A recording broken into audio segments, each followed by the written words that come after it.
All right, everybody. I hope you're all doing well wherever you are in the world. It's Monday, the 21st of June, 2021, and you are listening to the LOS Idiomania podcast. This show improves your spoken English in leaps and bounds.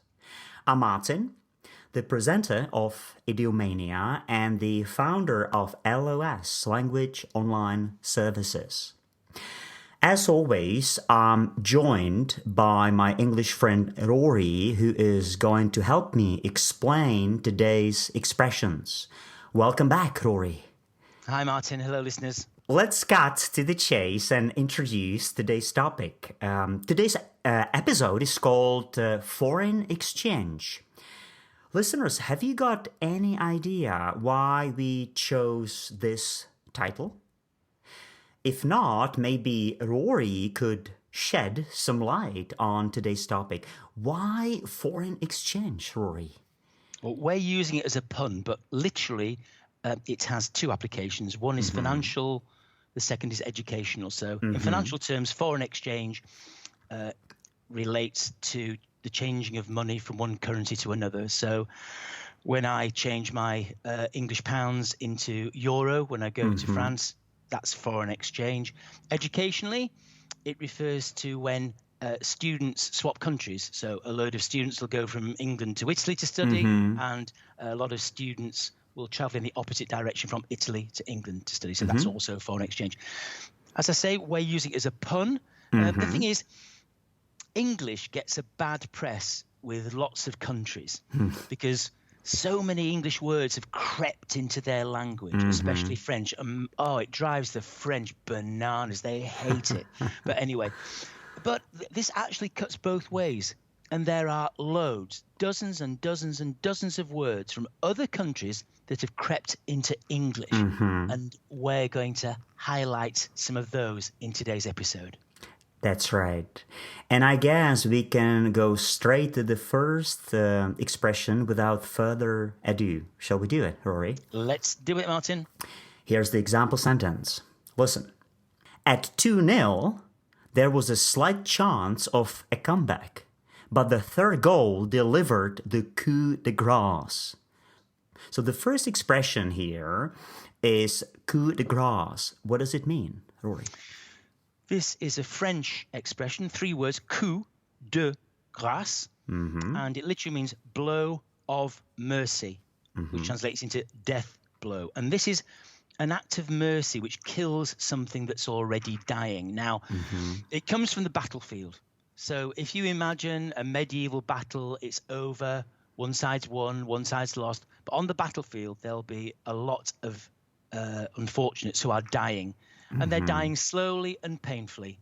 So the victors turn up and they kill them. They kill them quickly. And it sounds brutal, but they kill them quickly, which means they won't be in any pain for hours, sometimes days. So it's actually an act of mercy, the coup de grace, the death blow.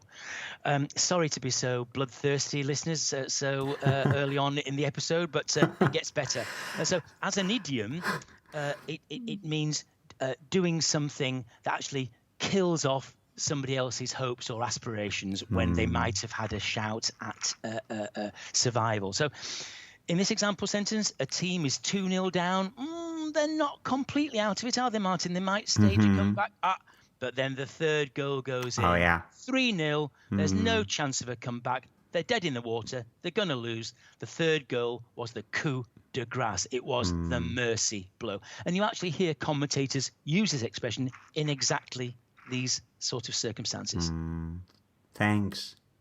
I hope we did not discourage people from listening to the rest of the show. Hang in there, listeners. It's going to get a bit more positive. Here's the next one. Expression number 2. The example sentence goes like this. Listen. We won the game because we are together as a team with no prima donnas. Prima donna. What kind of person is this? A prima donna is someone who believes their talent entitles them to special treatment.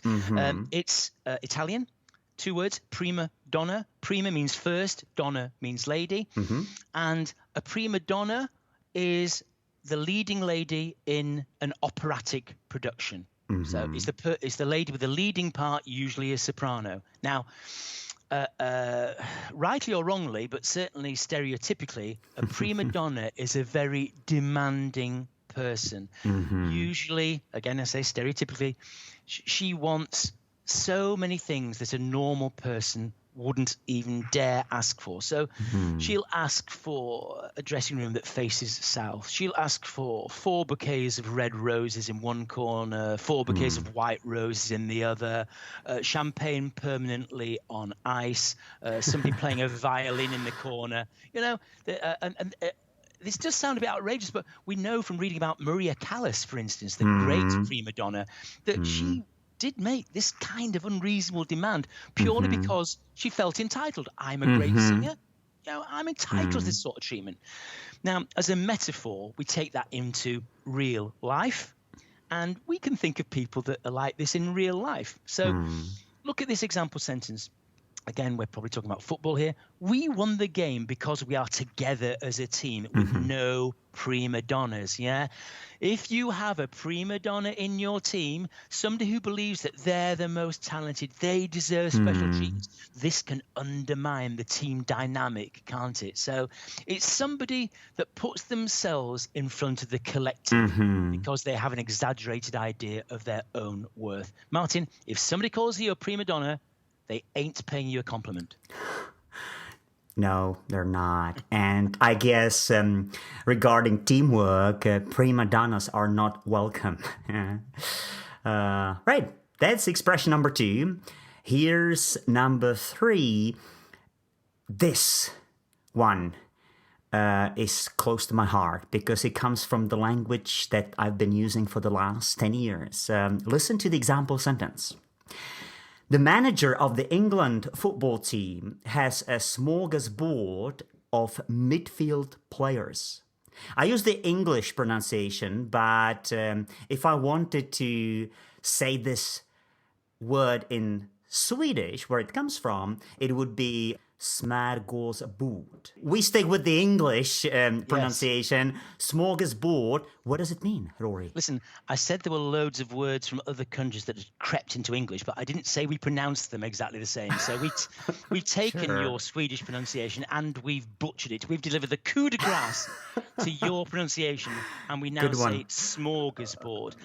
So as we said, it's a Swedish word. It's one word. It's a compound noun made up of smorgas, meaning a sandwich, and board meaning table. So it's a table with lots of sandwiches on it. We use it to spread out that meaning to mean a massive choice of food. So you do go into a restaurant and it will say a smorgasbord of, and there'll be loads of stuff that you can choose from, hot and cold, sweet, savory. You can have anything you want. So it does still get used literally in restaurants over here. But as a metaphor, it means a wide range of options. So just as you can have any sandwich you want from a smorgasbord, you can have any fill-in blank that you want in another example. So in the example sentence, the manager of the England football team has a smorgasbord of midfield players. It means he has an embarrassment of riches, another idiom. It means he has a lot of talented midfield players to choose from. He has a lot of options in front of him. So it's a great thing to have a smorgasbord in any context, a wide range of options. Very good. Thank you. That's expression number 3. Here's the last one. Number 4, the example sentence goes like this. The upbeat music of the Beatles captured the zeitgeist of the swinging 60s. So here, the loan word is zeitgeist. Where does it come from? What does it mean? It comes from the German language. One word, again, a compound noun. Zeit means time, and Geist means ghost or phantom or spirit. Put them together, it means the spirit of the age. The defining spirit or mood of a particular time in history. And the the loan word is zeitgeist. The full expression is to capture the zeitgeist. So in this expression, we have the upbeat music of the Beatles captured the zeitgeist of the swinging 60s. So the swinging 60s were a time of renewal. They were a time of hope. They were a time of expectation. There was a feeling in the air of a new age, moving forward into a much brighter future. And the music of the Beatles, it's around the same time in the swinging 60s, captured that mood with their upbeat music. So they captured the zeitgeist. Now, listeners can think maybe from their own experience, maybe think of a time in their history where a work of art in some shape or form, music, theatre, painting, sculpture, just reflected what was going on in their society at that time. And if they can make that connection, you would say that that thing captured the zeitgeist. It's an excellent expression. I like it a lot. All right. Thank you, Rory. Before we go on to introduce more lessons relating to foreign words and loan words, would you mind going through all these idioms once again, please? I'd be delighted. So firstly, we had coup de grace. And this is an act of mercy which kills something that is already dying, metaphorically.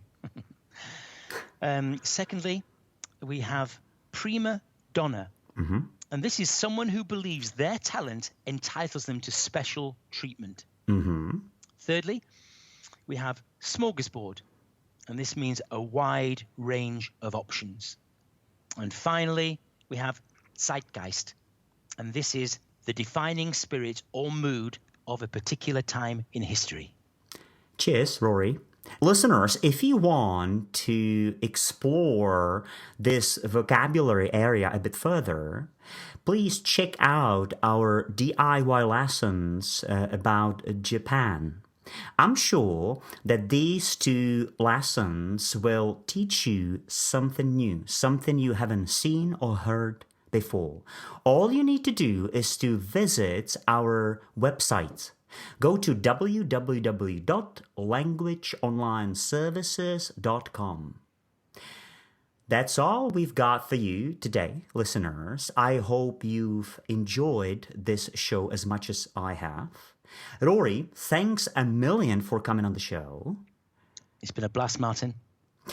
You've been a great help, as always. We'll be back with a brand new episode in 2 weeks' time. Everybody, have a great summer and see you later.